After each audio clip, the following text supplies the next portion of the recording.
राज्य के उप मुख्यमंत्री अजित दादा पवार के निधन की खबर मिलते ही पूरे जलगांव जिले में शोक की लहर दौड़ गई। राष्ट्रवादी कांग्रेस पार्टी अजित पवार गुट के कार्यकर्ताओं में गहरा दुख देखने को मिला। पार्टी के जिला अध्यक्ष संजय पवार खुद को संभाल नहीं पाए और सार्वजनिक रूप से भावुक हो गए। नेताओं और कार्यकर्ताओं की आंखों से आंसू थमने का नाम नहीं ले रहे। पूरा जलगांव आज शोक में डूबा हुआ है। असं वाटतंय दादा जायला नको बाय, खूपच त्याची दुःखाची घटना आहे. खूप बोलू शकतली काही, काय करायचं. खूप प्रेम केलं, भावकीसारखं प्रेम केलं. काय आठवणी होत्या पवार साहेब? खूप आठवणी, काही सांगलं.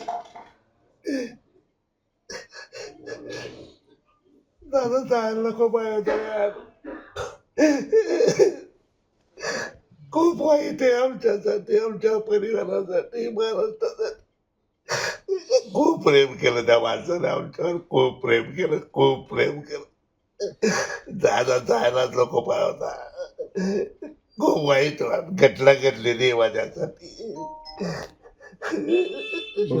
काय राजकारणासाठी त्या माणसाने सगळं केलं, राजकारणासाठी गेला विमानाने.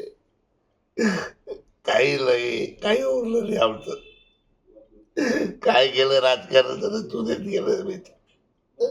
खूप काम केले, काहीच बोलता येणार नाही मला. साहेब शेवटचं कधी बोलणं झालं होतं?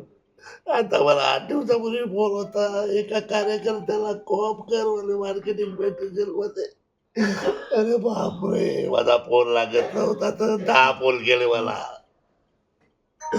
रागवलं मला, त्याचं रागवलं बी आम्हाला आनंदाचं होतं. काय बोलायचं, कोणाकडे पाहायचं आता, काही मजा राहिली. खूप दादा गेला रे, जायला नको बाय होत.